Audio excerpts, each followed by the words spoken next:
नमस्कार दोस्तों, नमस्कार। आज जीवन दर्शन की श्रृंखला में एक बहुत ही सरल लेकिन बहुत महत्वपूर्ण विषय पर संक्षेप में चर्चा करता हूँ। बिंदु है, हमें रूप नहीं गुण चाहिए। आप समझ गए होंगे, रूप से अधिक महत्व गुण का होता है। लेकिन भ्रमवश हम अक्सर आवरण के पीछे नहीं देखना चाहते और आवरण से ही आकर्षित हो जाते हैं। यानी मुखौटे के पीछे का सत्य नहीं जानना चाहते, हम मुखौटे से ही आकर्षित और प्रभावित होकर अपने राय बना लेते हैं। सच्चाई ये है कि आवरण झूठा और मिथ्या हो सकता है, रूप भ्रम हो सकता है। यदि हमारे अंदर गुण नहीं हैं और हम रूपवान हैं, तो हमारी दृष्टि में वो बहुत महत्वपूर्ण नहीं है, उपयोगी भी नहीं है। अब सम देखिएगा, यदि आप अपने कार्यस्थल पर केवल रूप के ही आधार पर जाते हैं और आपको दिया गया काम नहीं करना आता है, तो कितने दिन तक चलेंगे आप वहाँ? आप में अगर गुण है, आप में क्षमता है, आप में विशेषता है, आप योग्य हैं, तो आप फिर बहुत खूबसूरत न भी हों, तब भी आंतरिक महत्व के कारण, आपकी विशेषताओं के कारण आप रूपवान से भी ज़्यादा महत्वपूर्ण होते हैं। हाँ, कुछ ऐसे क्षेत्र हैं जहाँ केवल फैशन, प्रसाधन का अतिरिक्त उपयोग होता है और उनका मोल भी होता है, लेकिन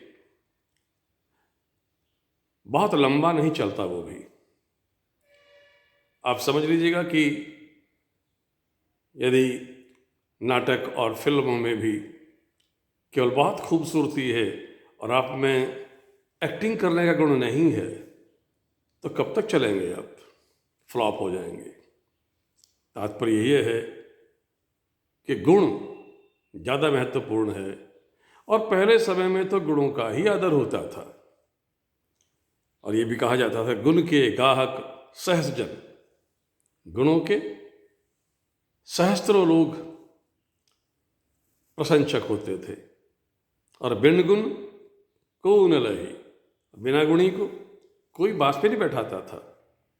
यदि वो समय भी चला गया है, तो दोस्तों ये समय भी अब बीता हो गया है कि आप केवल रूप और आवरण के बलबूते पर ही अपने आप को जीवन के कुरुक्षेत्र में सफल होने का दावा कर बैठें। संभव नहीं है। आप थोड़े समय के लिए तो आकर्षित कर सकते हैं, लेकिन आप बहुत लंबा नहीं चल पाएंगे। इसलिए रूप पर ध्यान दीजिए। और इस संदर्भ में मुझे क्या, आप भी जानते हैं कि राजा जनक और अष्टावक्र का प्रसंग कौन नहीं जानता।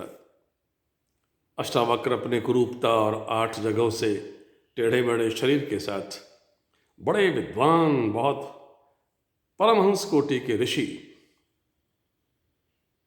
जो राजा जनक के भी गुरु थे। राजा जनक स्वयं में बहुत योगेश्वर श्रेणी के राजा थे, लेकिन अष्टावक्र उनके भी गुरु थे। आप इससे अंदाजा लगाइए कितने गुणी थे वो।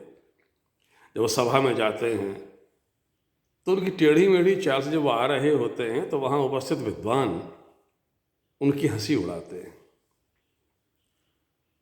अष्टावक्र पूछते हैं, आप हंसे क्यों? विद्वान कहते हैं, आपकी टेढ़ी मेढ़ी चाल से हमें हंसी आ गई। अष्टावक्र जब जवाब देते हैं और कहते हैं, मैं तो ये सोच कर आया था कि मैं विद्वानों की सभा में आया हूँ, पर यहाँ तो कुछ और ही है। यहाँ तो हार्ड और मांस के व्यापारी बैठे हैं, जिन्हें सिर्फ हार्ड और मांस का ही ज्ञान है। अंततः राजा जनक भी क्षमा मांगते हैं और वो विद्वान लोग भी शर्म महसूस करते हैं। इस प्रसंग से समझ में आ जाइएगा कि हमें गुण का कितना आदर करना चाहिए।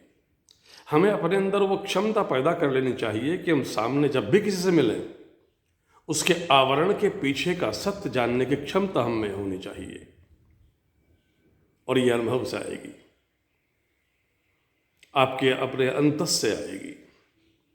तो जीवन के कुरुक्षेत्र में यदि आपको सफल होना है तो रूप का नहीं, गुण का महत्व समझिए, गुणी बनिए। रूपवान तो आप स्वयं में हो जाएंगे। गुणों का प्रकाश जब चेहरे पर दमकता है, असली सौंदर्य उसे को कहते हैं, और यही सौंदर्य है रूप का, गुण का, केवल रूप का नहीं। आप मुझसे सहमत होंगे तो जरूर लाइक करिएगा, शेयर करिएगा और सब्सक्राइब भी कर लीजिएगा। बहुत बहुत धन्यवाद। नमस्कार।